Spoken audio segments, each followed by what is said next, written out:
Hello, and welcome to another episode of Boundless Body Radio. I'm your host, Casey Ruff, and today we have another amazing guest to introduce to you now. Gilbert is a two-time Golf Digest top 50 golf fitness professional and trainer, and has become highly sought after for her unique approach to training that combines nutrition, personal training, and lifestyle hacks to alter body composition and optimize metabolism.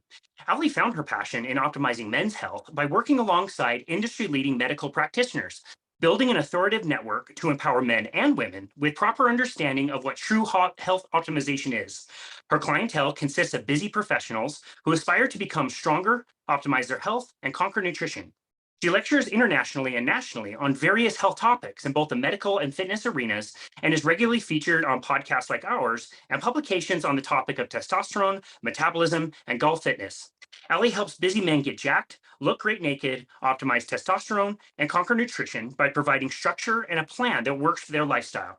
She has coached thousands of attorneys, doctors, other coaches, CEOs, executives, and any dude looking to optimize their health. Gilbert, what an absolute honor it is to welcome you to Boundless Body Radio. Thank you. Whoever wrote that made me sound really good. You sound pretty good. You've done some stuff. I'm old. You've done some things. You've done some stuff. I have been hosted on the Low Carb Hustle podcast in the past, which is where I found you with our mutual friend Nate Palmer, who I absolutely love. Isn't he just the best? Yes, that was fun. The podcast I did with him. I like him. He's a good time. He's great. Do you follow him on social media? I do. Yeah. He does that absolutely ridiculous low carb hustle game show where random participants on the street can win $1 to answer like the stupidest questions. He's the best. And in that conversation, if we would have played the drinking game that you guys recommended, I would have been totally drunk on, I think White Claws was the recommendation for the number of times you guys said the word boner. I know. Yeah. Sometimes I get out of control. I love it. There will be people that play that one day listening to what I yammer on about, I'm sure. It's amazing. Well, I really loved it. And one thing that I left out of your introduction is your podcast. Ali Do is Win. Fantastic title. Be honest. Who came up with that title?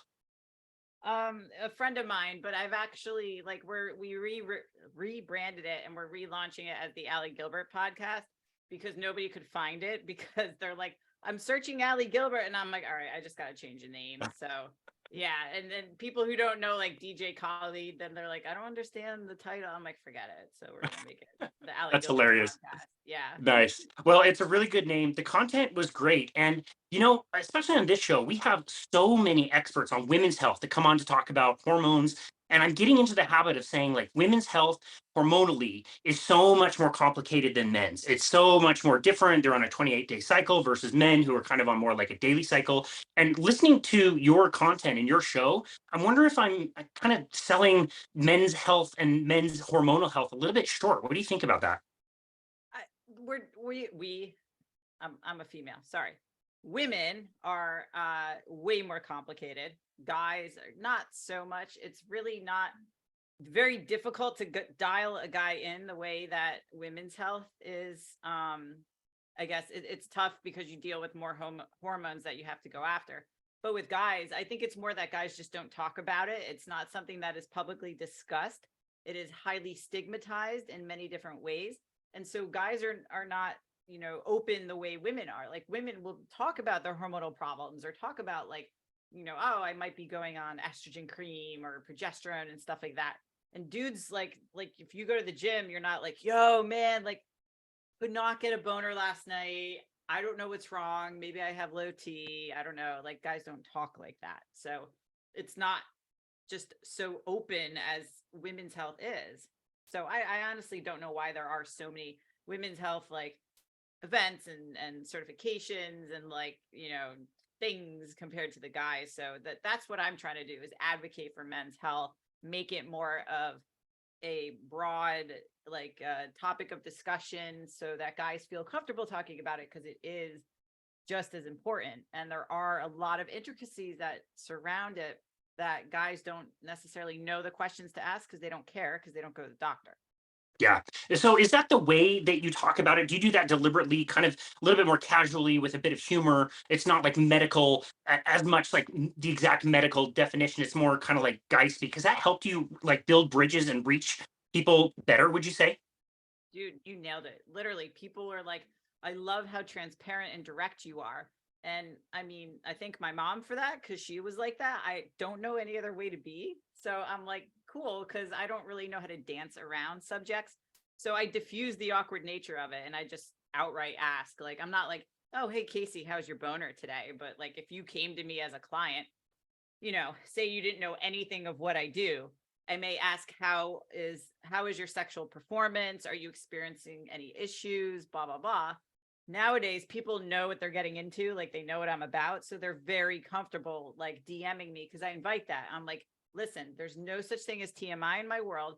You literally can talk to me about anything because if you're not talking to anybody else about it, who are you going to talk about it to? So I take everything to the grave. Just shoot me a DM, and then they'll be like, hey, I'm 28. I'm dealing with some, erectile dysfunction and not sure what to do about it. Have you experienced this with any of your clients? Stuff like that. So guys know the door is open to discuss that stuff in a very professional way. And I can kind of help guide them to where they can find the right solution for that. Because I am not a doctor, but I do facilitate the relationship to the next step, which might be treatment or just testing or something else. Yeah, no, that's awesome. I really appreciate that. I think our communication style is so important. And if we can get better at improving how we're communicating, I think it's easier to get our message across. I mean, you said offline that even today you've done a few podcast interviews and it allows you the chance to kind of maybe recraft how you would answer certain things. So I'm always really appreciative when people are thinking in that way because that helps get the message out to a wider audience, which I really love. Like I said, I love your podcast. But again, as we were talking offline, I told you that I didn't know a whole lot about your own personal story, like how you got involved with health to begin with, how you got into the golf space of all places, and how that evolved to like really have an interest in men's health. So if you don't mind, can you tell us a little bit about your personal story? Sure. For the sake of brevity, I guess like it's funny because in seventh grade I gave up soda, and I don't know why. I just thought like I'm gonna be healthy, and I started running like up and down the street. I was like, I'm gonna run till it equates a mile. I have no idea what that was. But I remember I would lecture people in the lunchroom, and I would be like, "Stop drinking. That's bad for you," because they'd be drinking like full sugar Snapple and like actual soda. I mean, who am I? I'm like 11 or 12. Like don't drink that. It's all bad for you. And that's where the obsession started. And I was a 3-sport athlete all throughout high school and then played soccer in college. So it was a natural thing for me to be in this world. And I knew I wanted to major in something exercise related. So I majored in exercise science at Springfield. It was the only school I applied to because I knew that's what I wanted to do. And like every strength and conditioning student, I wanted to work with athletes. So we don't always get our way, and we have no idea how that could actually be a pain in the ass. So, especially, I graduated in 2003, and I was like, I'm going to be the first NFL female strength conditioning coach, and that was not like a thing back then. So, yeah. So I grew up in Greenwich, Connecticut, which had 9 golf clubs, and the gym that I worked at in Greenwich drew a lot of the golfers in, and they were training, and I'm like, oh, these guys are athletes because they take it seriously. They're super driven. They could afford to train. This is a sport. So I was like, let's learn how to play golf. So I bartered with golf pros locally. I looked up that there's a certification from the Titleist Performance Institute, and I was like, this is my new thing. This is my niche. So now I'm the golf fitness specialist in Greenwich. And then that completely exploded, and it was great. And it brought me all guys. And I realized quickly, okay, guys don't go to the doctor. They're having conversations regarding supplements. They're asking me about body composition, but these are not things that they like publicly talk about.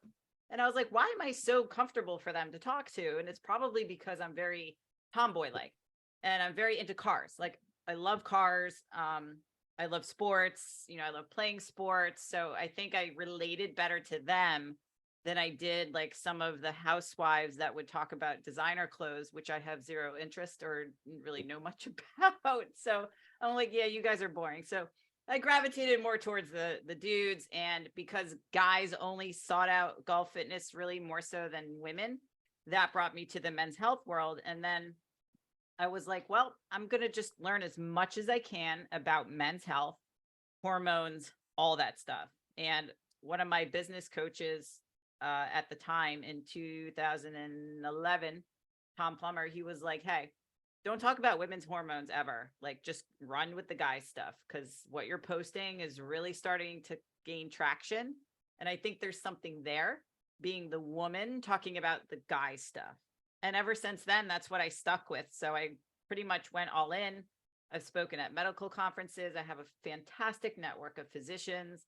I run my own men's health event now. And I mean, I feel like things are just starting. And I think that guys are getting more comfortable talking about this, especially as testosterone replacement and topics like that have become more widely accepted. It's still treading very lightly, but there's a lot of misinformation out there, and I just want to come destroy it all and show guys like, hey, this is actually normal when it comes to some of the men's health topics. So that's the short version. Yeah, that's amazing. It's so cool how life just kind of provides the right opportunities at the right time to kind of lead us to whatever our calling is in life. Let's start with like the present day. Where are we state of the state as far as men's health from what you are seeing?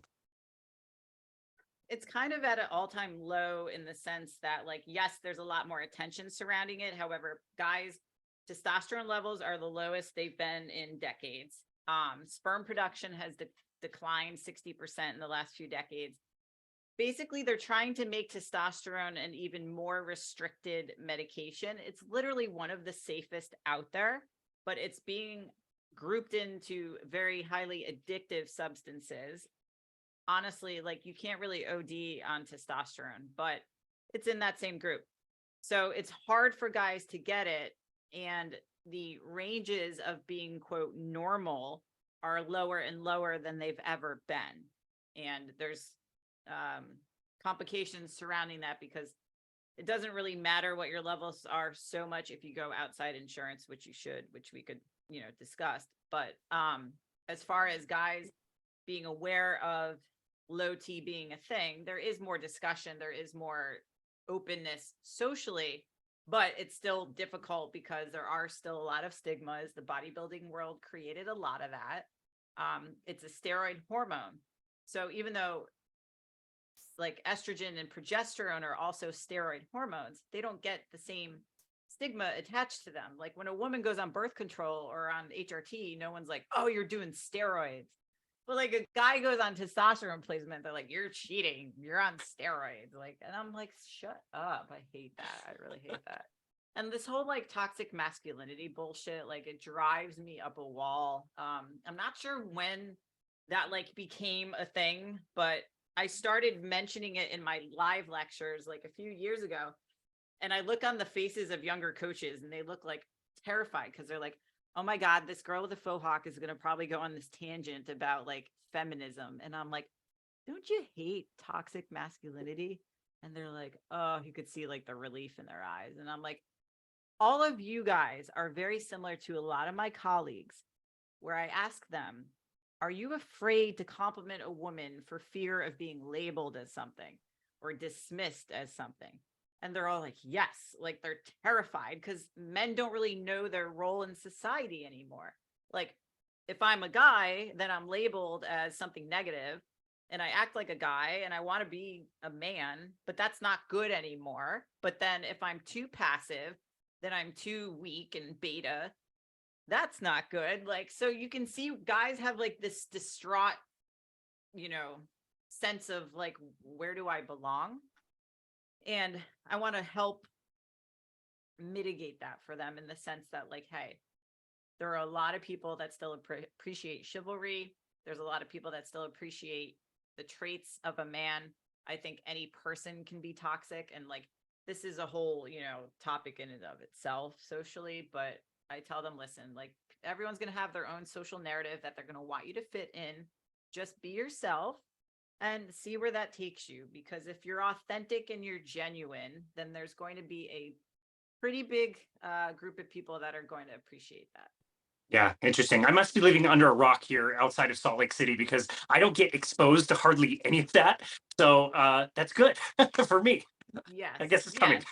Yeah. It's more like on social media and then like media outlets and stuff. Cause I've like polled my followers on Instagram, and for the women, like I have 70% women or 70% men followers, 30% women. And so I polled them, excuse me, and I was like, hey, do you appreciate chivalry? And it was like 80-20. And then I was like, do you feel that men, should take the lead in decisive action and stuff like that? And it was like the same percentage. And I was like, this is interesting because like that's not what is going on in all these, other pages and stuff. But there's so many rabbit holes that we can go down with a lot of it. And is it political? Is it not? Like, I don't get into that. I'm just like, whatever. I just know how men are being affected through their health. And that's really all I care about. Yeah, interesting. So, what about lifestyle factors? Obviously, we didn't get to this spot of men's health being, as you say, like in a real low kind of position without really goofing up our lifestyles. What are some of the major factors that you see contributing to men's poor health? Sedentary lifestyles, like, you know, not moving is a big thing. So if you think about like, I was born in the 80s. Were you born in the 80s? I was, yeah, 84. Perfect. So when you're born in the 80s, you remember the 80s TV that had like 13 TV channels, and you had to like get up and, slam the box a little bit and move it, but you had to actually physically get up and change the TV channel. And Rough times, rough times. scary, right? So you also like there's two keys to every car, or you had to walk on the other side of the car to unlock it, and you had to roll the window down manually. Like all this shit, like same with the rotary phone, where am I going with this? So all these things show that we don't actually have to move like we did in the 80s, 90s, early 2000s. People can park their butt on the couch and order everything they want off an app. So literally you press a button, you can have alcohol, food, literally like appliances, a wife, like whatever the fuck you want, you can order it from your couch and sit in diapers. So if that doesn't like pander to the very inactive lifestyle, I'm not sure what does. And we saw this amplified during the pandemic. We are a country that has more access to tech and fitness and information than anybody else, yet we still suffer from being obese, very unhealthy, all these things. So it's not because people aren't aware, but now we know a lot of this now is being accepted. So I'm not on board with the fat acceptance, because literally fat tissue is inflammatory. So people are okay with living in an inflamed state. Can people be healthier at a bigger size? Yes, absolutely. But to say that somebody who's covered in body fat and viscerally around the organs, that's okay, I don't know where that came from, because you don't see that in people in the 80s, 70s, and before. And people didn't have the same issues that we have now. And so now when you have an inflamed body, it's not going to be one that's going to respond. And it's definitely not going to be one that's going to say, well, we're ready to procreate because we're feeling good. Like a body that has a lot of body fat in a man is going to be suppressive of testosterone. Anything that threatens life, your body's trying to keep you alive. It's not trying to say, yeah, let's, continue to procreate and stuff like that. So that's a big contributing factor to lower and lower testosterone levels, amongst some of the social stuff we discussed before, but also chemical.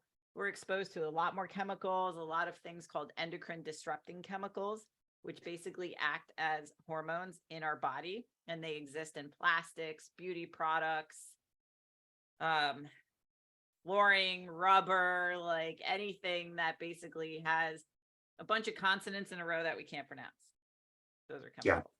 chemicals. Interesting. Does it make you cringe when I drink out of an Nalgene bottle? No, I'm not like that crazy. Like, Yeah. But I mean, I have a plastic Gatorade bottle here, but Yeah. like with guys, like you can go down a rabbit hole quite easily with that. I mean, eliminating EMFs from your world and saying like, I'm not going to step outside. I'm not going to wear rubber flip-flops, like whatever. So for guys, I'm like, listen, just do the minimum effective dose, which I don't know if it does much. There are ways you can test for this stuff. It's super complicated, but there's no avoiding any of these things. Like, we are just exposed to this shit every day. So if you're going to do like a few things, trade any plastic that you're microwaving in or transporting food in for glass or stainless steel. Anything that we're drinking, glass or stainless steel. Like if you have a hot water bottle in the car that's in plastic, don't drink it. Don't let it sit there. And then products that you put on you all day or every day. So most men, they'll use like, body wash, conditioner, shampoo, shave gel, motor oil, gasoline. It's all in the same container. Yeah. So make sure that doesn't have chemicals in it. Yeah. Like Gotcha. phthalates and parabens and stuff like that. Gotcha. Yeah, I mean, I've got a Wi-Fi kill switch in my house, and I certainly use it. But I'm looking at three other roofs in my shared driveway. Like, I can't control their Wi-Fi. I'm pretty sure they don't have kill switches on their Wi-Fi. So I like prioritizing, the big rocks and the things we can control, and just realize, like, look, if it's receipt paper that's going to give you hand cancer or something down the road, like, you make yourself stronger, more resilient in other areas. Um, we mentioned sedentary lifestyles. I also think nutrition must have a huge role to play. What are you seeing in the nutrition world that you think is also contributing to poor men's health? Um, it's the nutrition world is fun, right? So I think like it's quicker you could change somebody's religion than their views on a certain nutritional approach. Like people become highly dogmatic and so offended if you as much as say one negative thing about the way they eat. Like, I don't give a fuck how you eat, and I don't know why people have to defend it so much. Now, if you come to me with a problem that only I can solve for you, and part of it is the way that you eat, I am going to educate you on maybe exploring another approach. That does not mean if you came to me and you're like, Allie, I love carnivore, that's all I want to do. You came to me for a reason. So if doing it this way is not getting you to where you want to be, we only have one choice, which is to explore alternative ways. So I don't enforce my opinions on nutrition like I used to when I was a younger coach and had to be my way and blah, blah, blah, blah. Like I'll meet the client where they're at, but a lot of the times when you're cutting out complete food groups, sometimes that is not in somebody's best interest, because it's not just for the sake of a calorie deficit, but you're creating nutritional deficits too. Like they can be completely deficient in certain vitamins and minerals and just have no idea. So you can do that through testing, or you can, take a multivitamin, but obviously you want somebody well balanced. But bottom line, like, can you eat this way the rest of your life? Because that's what we want to find, is a way that's sustainable so that you don't go to all these diets with labels and names and rules. So that makes you feel restricted. So I think that, adhering to a camp or something because it's what your friend did and maybe you're going to get results, and then all of a sudden low carb paired with, a lot of exercise and activity becomes a shitstorm, then maybe we have to reassess stuff. And stress will deplete testosterone. So if you undereat or you eat inflammatory foods, and it doesn't have to be junk, it could be like completely healthy food that just might be inflammatory for you, then that's also going to be a stressor. And the quality of our food sucks too. So Yeah, really good point. When I think of hormones and I think of regulating hormones, my first thought goes to cholesterol. What things in the past, as far as our nutritional recommendations, especially around cholesterol, saturated fat, animal products to begin with, maybe even red meat, like how have those things also impacted men's health, or all health in general, I guess? So like it was 80s and 90s where fat was bad, because we had like all the fat free everything. It was like Snackwells were like the cookie of choice, and we all went to school with. And like cholesterol was highly demonized, and we, or society or the research, thought that total cholesterol contributed to heart disease. We have since found that that is not the case, and total cholesterol does not matter as much as plaque and the particles, like things like ApoB, ApoA, lipoprotein little a. It's probably the most important factor to assess cardiac risk. Total cholesterol, you could have a total cholesterol of 230 and you're fine. I think a lot of the times many physicians are quick to dispense a statin if it's over 200. Hasn't shown with statins that they've actually reduced events or cardiac events at all. So looking at somebody's cholesterol profile, sometimes cholesterol is really high if you're eating really low fat. But who would have known? So someone who sees that and they're like, oh, I got to lower my fat. And then they lower their fat more and their cholesterol goes higher. And then they get put on a statin and now they're not as healthy. So it's very complicated when you're looking at it and you want to go to the right type of cardiologist. I have one, Dr. Mike Twyman. He's one of my silverback guys. He says there's no such thing as good or bad cholesterol. It's just cholesterol. So if you have high cholesterol and it's getting in your muscles, what's the problem? Like we need that to manufacture hormones. We need it to produce the right types of like enzymes and everything in our body. Like it's essential for good stuff. So we don't want to just completely eliminate it. Plus, if you have inflammatory markers that are high, like C-reactive protein or homocysteine, or you have high triglycerides, insulin, glucose, those are way more important in combination with some of the other stuff than just alienating cholesterol alone. So it's been often demonized to think that, well, total cholesterol as a sole number has any correlation with heart disease, because we found now it doesn't. Yeah, very, very well explained. So we kind of covered the lack of movement. We've covered a bit of nutrition. What about other stress factors? Like you already mentioned stress, but sleep, stress. What are other like big kind of lifestyle markers that are deteriorating men's health? So a lot of my clients, so I get a lot of guys who are maybe on the leaner side, they're already active, but they want to get like super shreddy, super lean and jacked. They undereat. All these guys, right? So most of us women, we're the ones that are stereotyped with being obsessed with the scale, always wanting to cut calories. Guys do it too. Oh my God. Like I can't, maybe I can count on one hand how many dudes I've had to lower calories with. And I've trained a lot of guys. So most of them I'm increasing their calories because logically it makes sense. Like, oh, if I lower calories and increase my output, then that's a big deficit. I should drop fat. Except when your deficit exceeds what your body can actually keep up with. So it's not going to, again, it's not going to say, well, we're doing really well, so we're going to feel healthy enough to procreate. No, no, no, no. Stress impacts sex drive, testosterone, like health just in general. So if your body is just constantly trying to survive, it does not feel comfortable producing the necessary hormones to make you feel good. Like you're not supposed to feel good at that time. Like it's literally like on overdrive, like alarms, like you got to stay, alive here. So that can be a huge detriment, but guys don't really realize that. They're like, well, I feel like shit, so I'll just drink more stimulants, take some Adderall, and then I'll feel better. And then this will kind of plow me or push me through the workouts. And they're too prideful to admit that maybe it's a little too much. So we have to Yeah.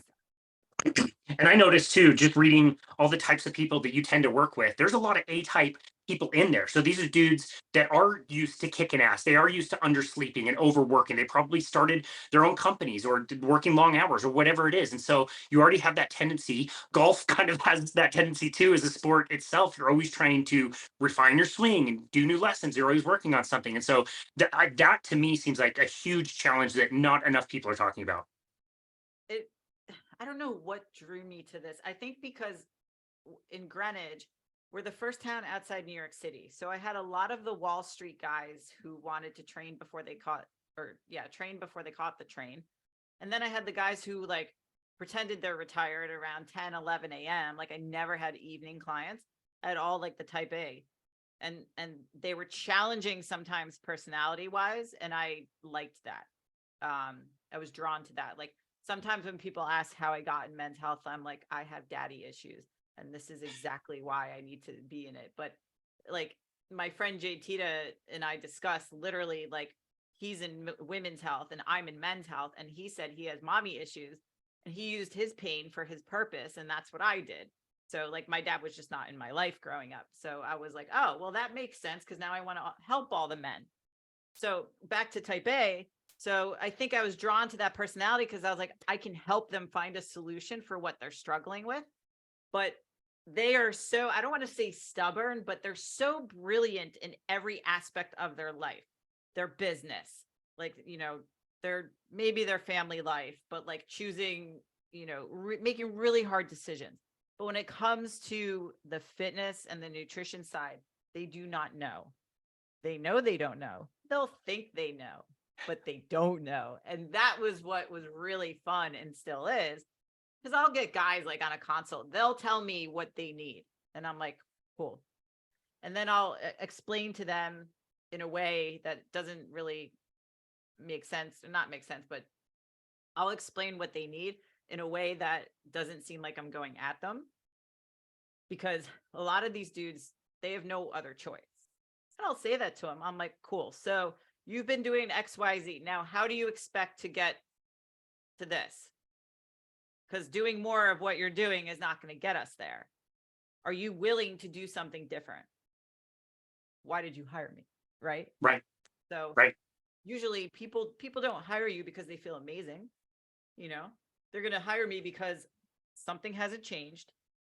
They want to outsource all of this, or they want to get a specific goal. So I've said to some of my CEOs, like, you have nowhere to go. You have no other choice. There's absolutely nothing else that you can do to get to where you want to go. You have to do what I tell you. And they'll, acquiesce and realize like, yeah, I'm right. But otherwise I'm like, why'd you hire me? Yeah, totally. Totally. No, that's very well explained. When it comes to determining if somebody is suffering from low testosterone, I've heard a lot of mixed on this. Is measuring testosterone in the blood, serum testosterone, is that the best way to know where our values are and where they should be? I've heard conflicting there. That it's almost like even if the the serum testosterone is a little bit on the low side, if you don't have the symptoms, the classic symptoms that we always hear about, which maybe we could go over those too, you really don't necessarily have a problem. What's your opinion on that? So the biggest point that I can make with that is men will associate their testosterone levels on whether or not they can get an erection. So my dick works, therefore I must have completely normal testosterone or fine. Quite often it's not that. Like, yes, testosterone levels can contribute to lack of erection or sex drive, but it's not everything. And one of the first things that declines in men with low T is cognitive skills. So they don't have the same drive and motivation for work or performance or life like they used to. And they feel like they're trying to move their thoughts through sludge. Like, I just can't think, I have brain fog, blah, blah, blah.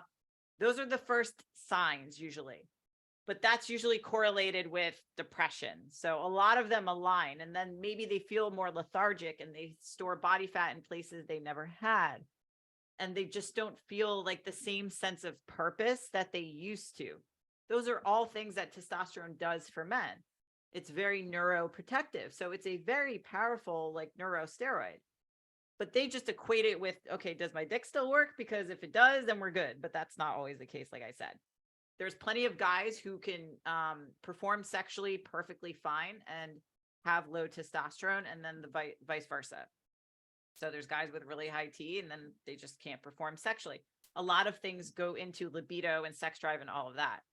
So then as far as more symptoms, not really being able to put on muscle, not being able to recover well from workouts. Maybe you were doing all the right things, nutritionally, sleep, all that stuff. That kind of started to diminish. You have joint pain. You've got, like muscle soreness that lasts way longer than you typically had it. So all of that kind of collectively is an alarm bell for your body. Like, hey, something's off. Maybe your energy levels have dipped so low because your thyroid now all of a sudden is sluggish, because testosterone and thyroid go hand in hand. So those are pretty much like the glaring ones. But most guys don't realize that if you feel like borderline depression or apathetic, or just like, I can't really like bring the heat, that's usually a sign. And that's exclusive of like you slept bad and you feel like lazy. Right. Okay. So it just occurred to me as you're explaining all that, this must be some type of a disaster because you could look at all those guys, they could be given an antidepressant medication. They might be given Viagra. They might be given something, a statin for the cholesterol. Like they could be like, I guess, like guided completely down the wrong road. Is that correct?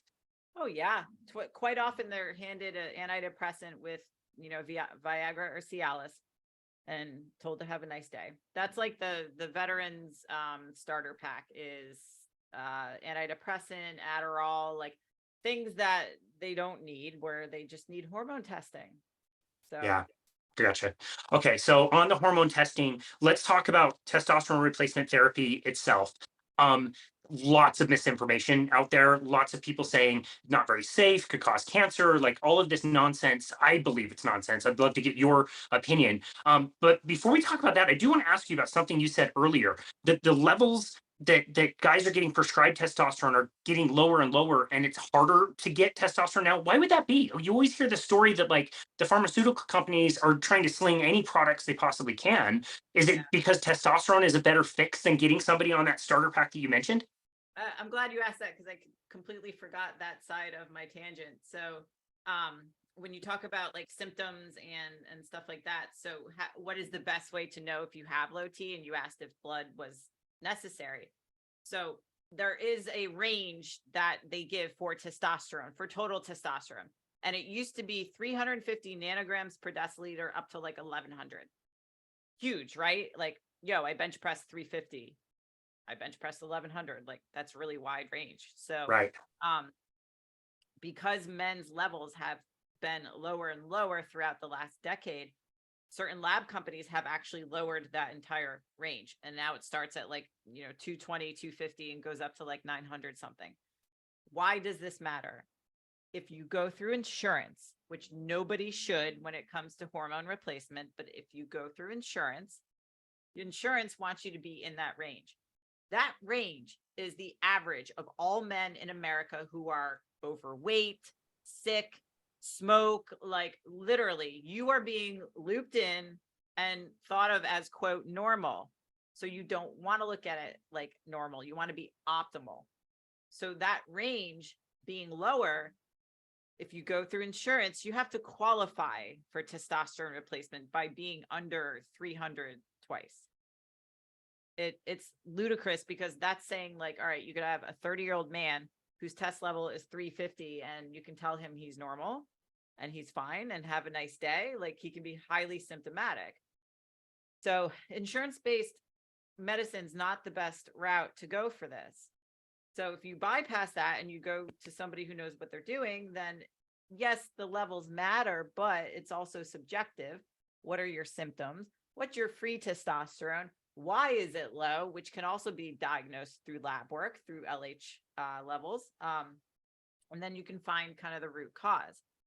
But yeah, those ranges have been now lower. And is it because you would think testosterone would, be slung everywhere from pharmaceutical standpoint, but you can't patent a hormone. You can't patent anything the body produces naturally. So injectable testosterone, which is probably the purest form, doesn't really make money. That's why they've also created alternative delivery methods like patches, gel, pellets, nasal sprays, oral capsules, which are amazingly expensive so that you can mark them up.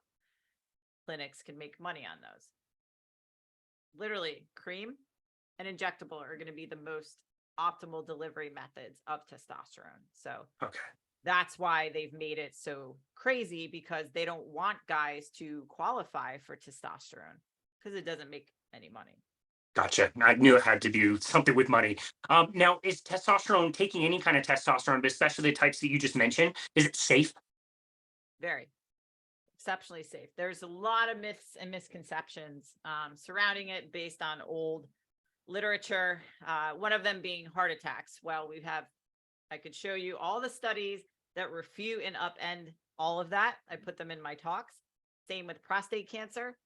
My urologist in my network has men with active prostate cancer who are on TRT. He explains that there is actually no causative effect between testosterone and prostate cancer. Testosterone is actually very important in developing the prostate.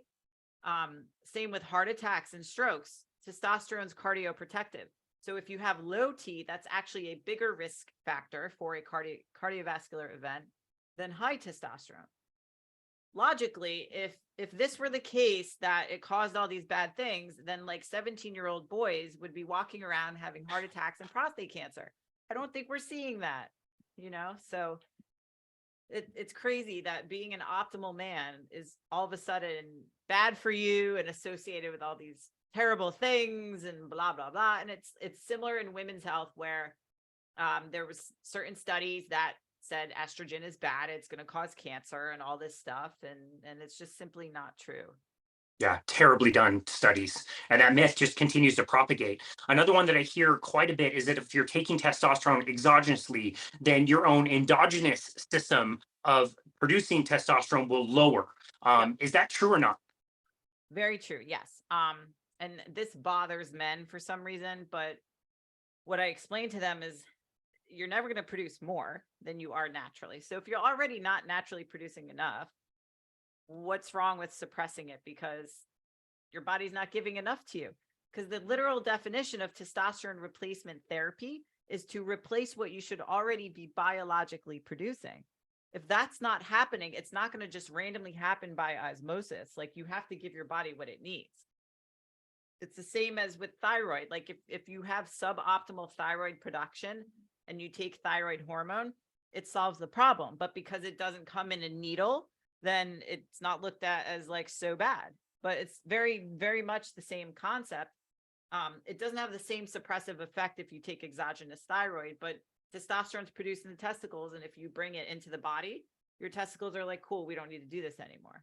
But now you're at levels that your body actually needs to not get ill, Yeah, interesting. You also hear in the media about different like combination and cocktails where you're getting testosterone, but you might also be getting like human growth hormone or other things you kind of hear about. What do you think about that? I think a lot of clinics dispense stuff that's unnecessary. So mostly that comes in the form of peptides, because peptides are really hot, and basically they're like versions of hormones. So growth hormone's very expensive. It can do a lot of good things. There's peptides that mimic growth hormone that kind of act the same way in the body with a fraction of the price. However, you can mark them up pretty high at a lot of clinics. And so they'll try to sell you all of them, plus medications to preserve either testicular hypertrophy or fertility. If you are a guy who's done having kids and you don't give a shit to be sold stuff like that, it's just a little bit stupid. And then other non-essential things like estrogen blockers. Men need estrogen. You do not need to block it, but there are still many clinics. They will give this out as part of what I call their starter pack. Yeah. So that I love that you explained that. I've heard you explain that in the past. Can you reiterate that men also need estrogen? I don't think many people know this. So that came from the bodybuilding world, that like estrogen's bad. So if a guy has high estrogen, he's going to start crying and grow boobs and all this shit. Stuff. I cursed too much. So if you think about when women go through menopause, what happens when they lose estrogen? They are prone to osteoporosis. They have an increase in belly fat, their bone density. Like if it's not osteoporosis, it's osteopenia. They become more insulin resistant and moody. Same thing happens with guys. If a guy suppresses or blocks the conversion of testosterone to estrogen, he's going to develop belly fat. He's going to make himself prone to osteoporosis. He's going to make himself more insulin resistant. And a lot of guys' joints will dry out because estrogen provides the lubrication for the joints. So many men, moody, their joints feel horrible. They start to get injured when they're training, stuff like that. But they think they need to block estrogen. And if you ask them why, they don't really know. And if you ask the doctor, they're like, oh, well, it's bad. Why is it bad? Because it makes your blood thick. Does it? It's like almost like asking a doctor what cholesterol actually is, and you'll always get some like hilarious answer. Yeah. Yeah. Okay, so interesting. So we have talked about taking testosterone exogenously. I'm pretty sold that this is a safe and effective thing to do. compare very generally, this is very high level, but generally speaking, the dude who takes exogenous testosterone and is not willing to address any of the other lifestyle factors that we already talked about versus somebody who is open to at least getting started and changing their lifestyle, are their results going to be like vastly different? Obviously, I would assume we'd want people to be doing both at the same time, but for somebody who is unwilling to change anything in their lifestyle, are the results comparable? Are they close? Or is it like not even close? Not even close. Like, I love how the concept of being on TRT all of a sudden means it's a panacea and that like you'll look a certain way. I have yet to see anybody explode into muscles. I would love it. I mean, I'm sure a lot of my clients would love that too. And I explained to them, and I'm very open about I've been on TRT for 2 years. And the reason I'm open about that is to show guys it's not scary. Yes, this can be a possibility for your wives, but also like you see how I train, you see the things I post. Like I don't look this way because I sit on my couch and inject testosterone. You can sit on your couch, inject testosterone and 10 other anabolic compounds, and you still will not turn into a muscular person anytime. A week later, a year later, like you literally have to address everything else. And especially if we're talking about testosterone replacement, again, different than super physiological. Even if you take bodybuilder dose, it's still not going to happen. But we're talking about a therapeutic dose of testosterone. You have to address all the other stuff like your lifestyle and train and your nutrition, and it'll work even better for you because now you're going to be more optimal and you're going to have a healthy amount of muscle mass and you're going to actually live and perform as an optimal man. If you add testosterone to a body that doesn't want it because it is so overweight and over fat, that you might have more side effects that are just unwanted, like moodiness and just water retention, just all this other stuff. So yeah, you absolutely have to address that. I have guys on testosterone therapy who don't have the same physique goals as some of my other clients. And you can tell that because they don't have the attention to detail with their training and nutrition. My guys who do, they have their shit locked in. Like that is their life, So it's definitely, you could have guys walking around on TRT all day and not know it. You can't tell if someone's on or not by how they look necessarily. Yeah, excellent. Okay, so if we walk into a gym, we've got the section of the room that has all the cardio equipment. We've got the section of the gym that has all the weight equipment. When you are working with these dudes with low testosterone, you're trying to increase it. When I asked you earlier what lifestyle factors are most important, the very first thing you said is sedentary behavior. So what direction would you like to see people go in the gym, generally speaking? Do you want them on the treadmill or do you want them on the weights? Oh yeah, definitely the weights. Thank you. Yeah, that's a given. I mean, go for a walk and lift some weights. A lot of good things will happen. Yeah, that's fantastic. Okay, on that note, I did want to spend some time talking about your unique gifts with the sport of golf. First of all, do you yourself golf? I haven't played since 2015, Nice, but I did nice. play a lot because I pretty much trained every golf pro in the area up in Connecticut, and then I was able to go at every golf club. I took lessons with everyone. So I did play a lot because clients would invite me and stuff. But now that I don't really play or coach people in person, I'm just not as into it. Yeah, gotcha. Okay. I've Yeah. played my whole life. I played from a little kid. It's my dad's favorite sport. I love the aspect of getting to spend an afternoon with him on a golf course. I'm kind of like you. Like I've taken all the lessons, I've done all the practice. I suck so bad. I formally quit in 2021, donated my clubs to somebody who would use them. Which is fine. It's still a sport that I really love and I really enjoy. I know that it's not cut out for me. And I had the opportunity to go to the Masters twice. So I was there in 2014 and I was there in 2016. First time I've ever been to a competition, and to see the pros up close was pretty cool. They're all uber fit. Like the stigma around like golf and fitness, like you do have to be ultra fit to play at very high levels, especially this time of year. And again, this is just an observation. This is just what I noticed, but it seemed to be that in 2014 there was more of a trend to get like a little bulkier, like Bubba Watson, for example, just had like a lot of kind of muscle mass. And in 2016 when I went, I saw the same guys. They looked like they were a little bit leaner, and there was more of a priority in like the mobility side of things. How has the trends, in your opinion, changed as far as it comes to training with golf? So,